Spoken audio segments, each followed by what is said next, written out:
Overtraining, it's easily done. It's because we're so eager to get better. In today's video, we're going to talk about the things you need to do to make sure you don't overtrain. That includes how to train properly and how to recover properly.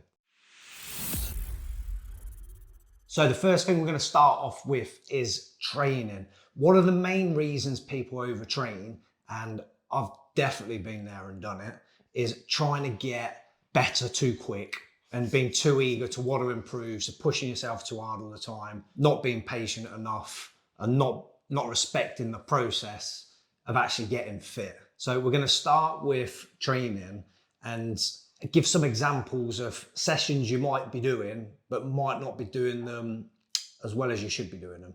And what I mean by that is I think most people who watch these videos aren't pro athletes. So these aren't aimed at people who can train all the time. They've got 30 hours a week behind them or 20 hours a week behind them for years. This is aimed for people like us who've got into more training, who might train between 3 and 7 hours a week or whatever people are doing. Yeah, we've learned a lot doing this ourselves, haven't we? Because you learn for experience. Definitely learn from experience. Threshold training is what we're going to start off with. So the first thing I'm going to say on threshold training is the speed of your threshold runs should be the speed where you can run for about 1 hour. That is sort of anaerobic threshold. So if you're going... So what's that in heart rate? It would be, yeah, roughly. So is that 85%? Roughly. If you do heart rate zones? Yeah. But if you then ran at that heart rate percentage, you can only run for 20 minutes, you're going to need to go slower. Rather than worrying too much about your heart rate for that one, do the test. Do a run for an hour, see how far you can go, and then make a note of what your average heart rate is for that time and the average speed that you've gone at. How hard should you go then? As hard as you go for an hour, it's a test. Oh. So 1 hour test, how fast you can get. Well, there's a few tests you need to do to be able to see what speed you should be running at. So that's one of them. Yeah. And then when you do your threshold training, if you do a 30-minute threshold run, you're going to run at that speed. So when you finish that, you shouldn't feel like you're absolutely dying because you should have been able to go on for another half an hour. Same if you do a 45-minute one. If you've been doing runs and you've been doing 30 minutes and you're going flat out for 30 minutes, that's different to training at anaerobic threshold, that speed. Know what you're trying to get from the session that you're doing. The other way you can do your threshold training is break it down into segments. So rather than going, right, I'm going to do my threshold training for 45 minutes, I'm going to run flat out for 45 minutes. You could run for, say, 10 minutes, take a minute's rest, 10 minutes, take a minute's rest. The reason you're doing that is if you run flat out for an hour, that's going to be really hard to recover from. If you run at that speed for 45 minutes, that's still going to be pretty tough. We did that. We've done all this. And you can still do that as a form of training, running as hard as you can for 45 minutes. Just know it's going to take a lot to recover from. Sometimes you have to go down to come back up again. Yeah. Hit rock bottom. So if you then do those runs and they're easier to recover from, but you've still spent a decent amount of time at that threshold. Find out what your threshold speed is, do more training at it. You can do things like 10 minutes, then have a bit of a rest, 15 minutes, have a bit of a rest, and then repeat them. You can do 3 kilometers, you can do 2 kilometers. You can mix those threshold training up and work at that level for different amount of times, and they'll then be easier to recover from. So why'd you have a rest? And why would you, and then what? To let your heart rate come back down. It's then easier to go again at that speed. When you get better, what do you do? As your anaerobic threshold increases, that means you'll be able to run at a faster speed at your anaerobic But still do it for 10 pace. minutes and then have a minute rest.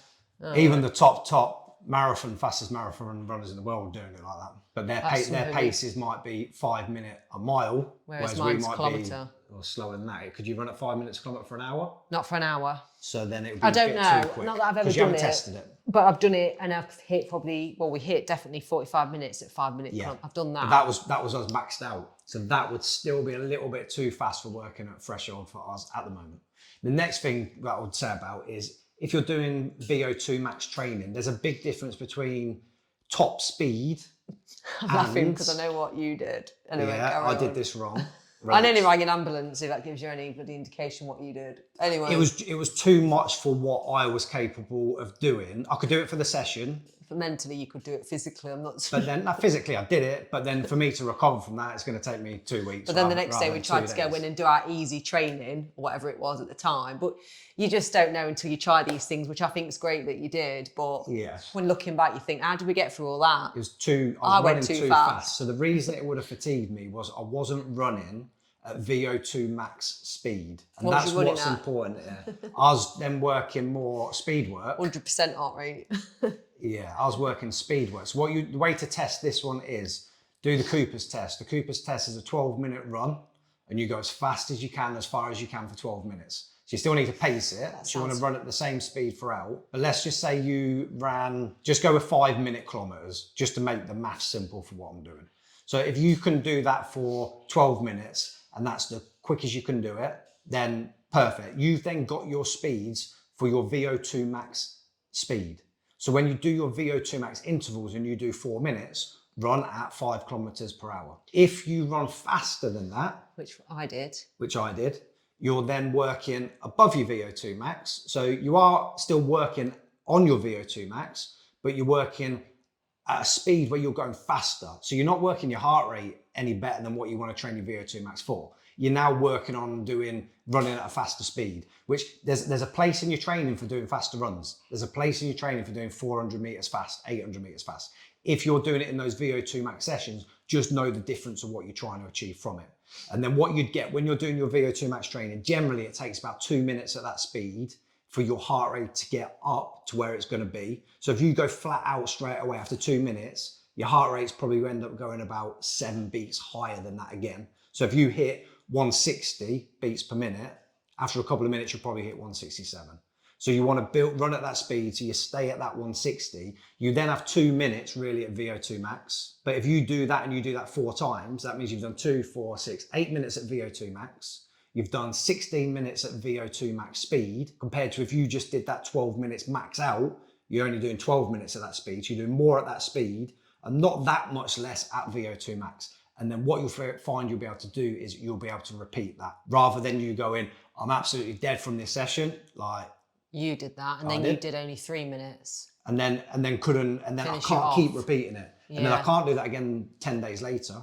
And I can't do that a harder session 3 days time or even an easier session. And the other thing is you don't need to do VO2 max training that much because it's one of the things that doesn't develop the most. Yeah, I did tell you off for that, didn't I? Yeah, because I pushed it flat out, so I was developing everything. You can't even finish your session now, and then you was not having it at the time. But then when you're in the zone, and it feels like it makes sense during it. And another thing I've learned about my own body, and we're a bit different on this, is I have to start off steady any race I do. My body performs better if I go a little bit steady, not slow at the beginning, because you can't for everything. Well, that's what you should do in your warm-up. Really, you should have a good 10-minute warm-up.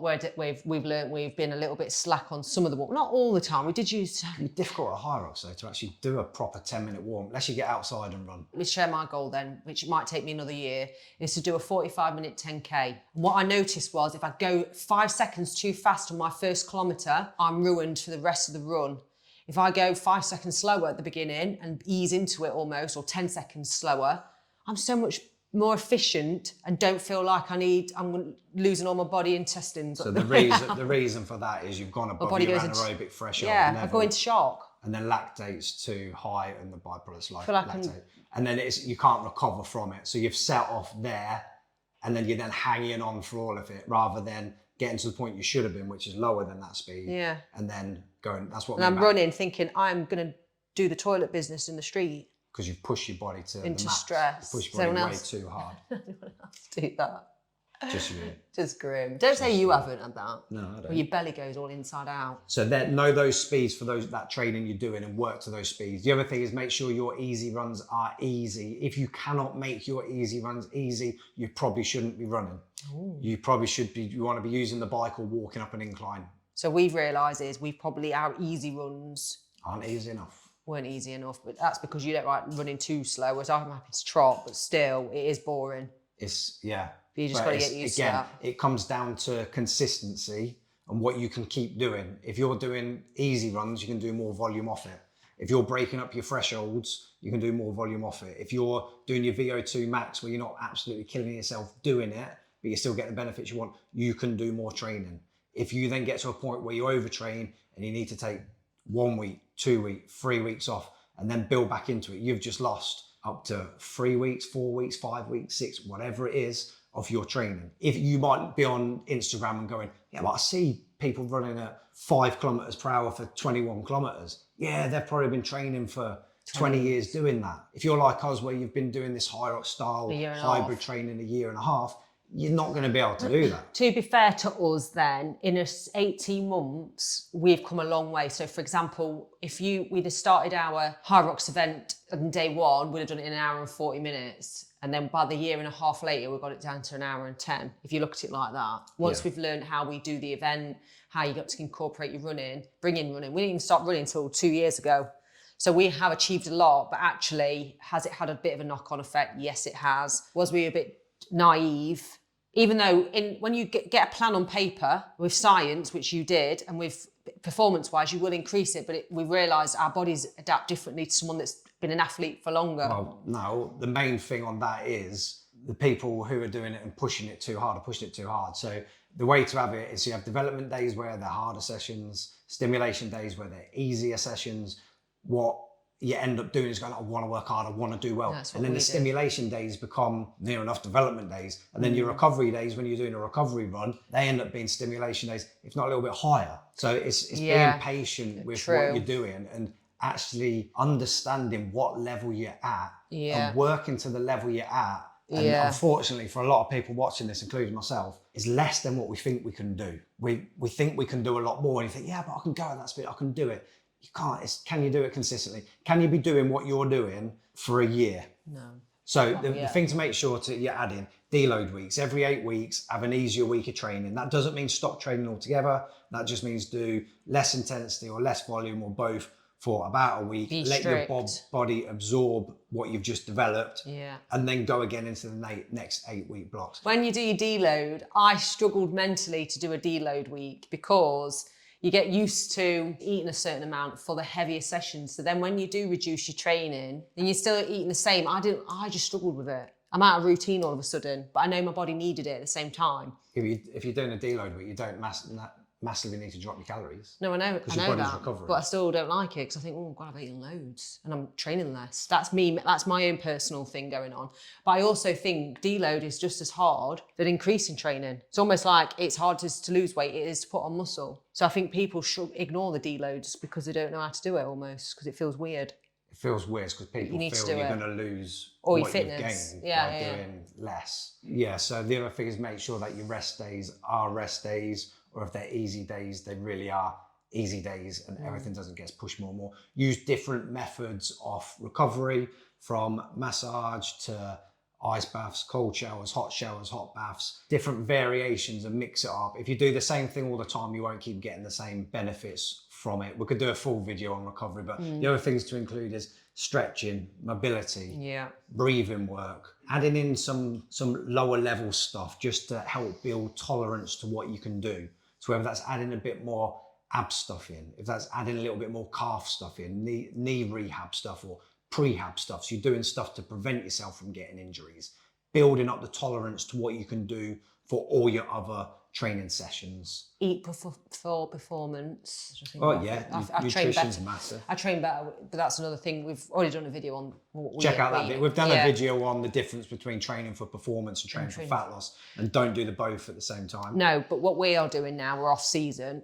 We've got our honeymoon in November, so I will be eating for that, which is going to be hard for Hyrox sessions, but I'm going to see what happens. I like playing around, trying different things anyway. You then adapt the trainings. You do more easier sessions, easier runs, slower runs, slower bike rides. So what we're going to notice, I think, when we go back into some specific training, we'll be like, oh my God, this feels easier because we're going to be a little bit kinder to the standards that we should be doing. At first, it'll probably be a shock. Then you've adapted to it. Then it's easier. And then we best get better results, but I reckon it might be. It'll take time. Again, patience.